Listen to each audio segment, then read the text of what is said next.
Durante o século XVII, enquanto a Europa expandia seus impérios sobre o sangue e o suor de povos africanos, uma mulher se levantou sozinha diante de exércitos inteiros. O seu nome foi Nzinga Mbande, a rainha que desafiou os portugueses, negociou com reis, enganou generais e fez do impossível uma arte de sobrevivência. Ela foi chamada de bárbara, feiticeira e traidora, mas a verdade é que enfrentou o mundo com a única arma que restava, a inteligência. Esta é a história da mulher que virou lenda, mas que o mundo preferiu esquecer.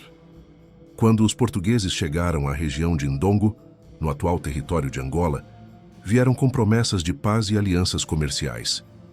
Mas a paz dos invasores sempre custava caro. Eles queriam o controle das rotas de escravos e o domínio sobre os povos locais. O rei de Ndongo, irmão de Nzinga, tentava resistir, mas o poder das armas e a manipulação europeia tornavam a luta quase impossível. Foi então que Nzinga, ainda princesa, decidiu assumir a dianteira. Dizem que quando ela foi enviada como embaixadora para negociar com o governador português em Luanda, preparou-se como quem vai à guerra, não de espadas, mas de palavras. A cena que se seguiu ficou marcada na história. Nzinga chegou ao salão da fortaleza, onde o governador a esperava. Havia apenas uma cadeira, e ela não era para ela. Os portugueses queriam que a princesa africana ficasse de pé, em sinal de inferioridade. Nzinga olhou em volta, observou o gesto e fez algo que ninguém esperava. Chamou uma de suas servas, mandou que se ajoelhasse e sentou-se sobre as costas dela para ficar à altura do homem que a desprezava. Negociou de igual para igual, sem abaixar o olhar, e saiu daquele encontro com um tratado de paz, que duraria pouco, mas marcaria o nascimento de uma lenda. Era o primeiro aviso, ela não se curvaria. Com o passar dos anos, o reino de Ndongo continuou sendo atacado, e a família real foi cercada. O irmão de Nzinga acabou morto, e o trono ameaçado. Então ela fez o impensável, assumiu o comando do reino. Uma mulher no poder em um tempo em que a guerra era domínio dos homens. Os portugueses riram, os reinos vizinhos duvidaram, mas Nzinga não governava com promessas, governava com estratégia. Mudou alianças, uniu povos inimigos e fundou um novo reino, Matamba, em território seguro. Transformou-se em símbolo de resistência. E enquanto os exércitos europeus marchavam, ela treinava suas tropas, armava emboscadas e aprendia a usar o medo a seu favor. Era implacável. Quando capturava soldados portugueses, fazia questão de trocá-los por escravos angolanos, mostrando que não via diferença entre o invasor e o mercador. Em uma das batalhas, os portugueses ofereceram ouro e títulos em troca de submissão. Nzinga respondeu que não se vende uma coroa feita de sangue. Seu trono não era herdado, era conquistado a cada dia.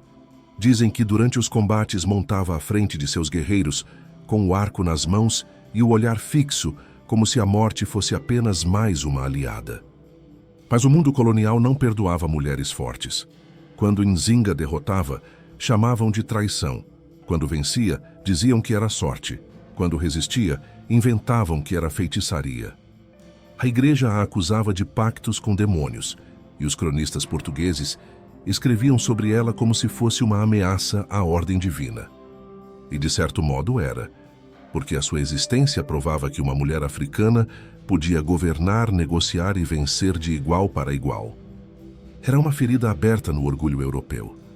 O simples fato de ela existir já era um ato de guerra. Mesmo cercada, Nzinga continuava a mudar o jogo.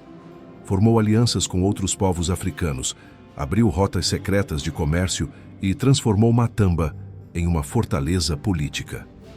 A cada derrota, renascia com mais força.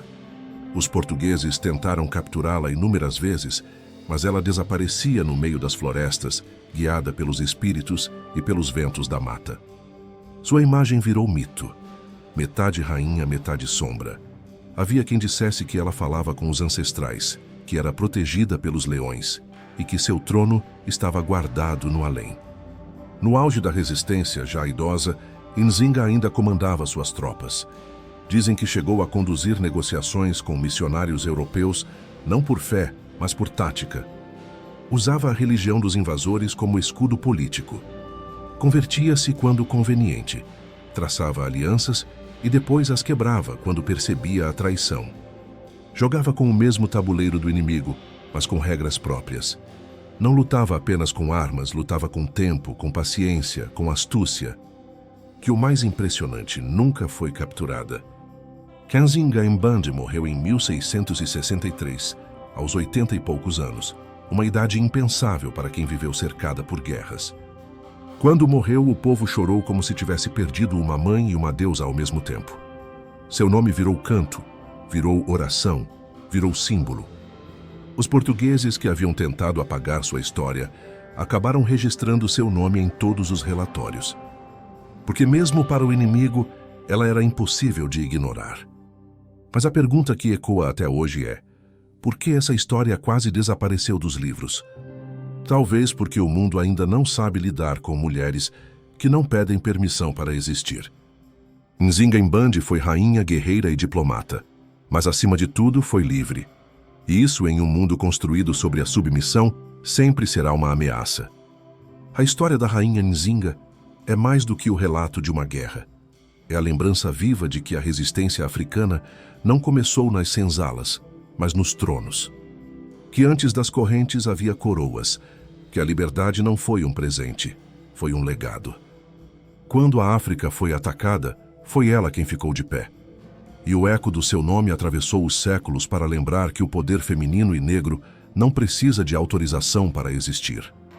Você já conhecia a história da rainha Nzinga? Sabia que uma mulher africana enfrentou o Império Português e venceu? Comenta aqui o que mais te impressionou nessa história e compartilha esse vídeo para que mais pessoas conheçam as vozes que o tempo tentou silenciar. Não esquece de deixar o like e se inscrever no canal Gênese Brasil, porque o trono da África ainda não se apagou. Ele só estava esperando para ser lembrado.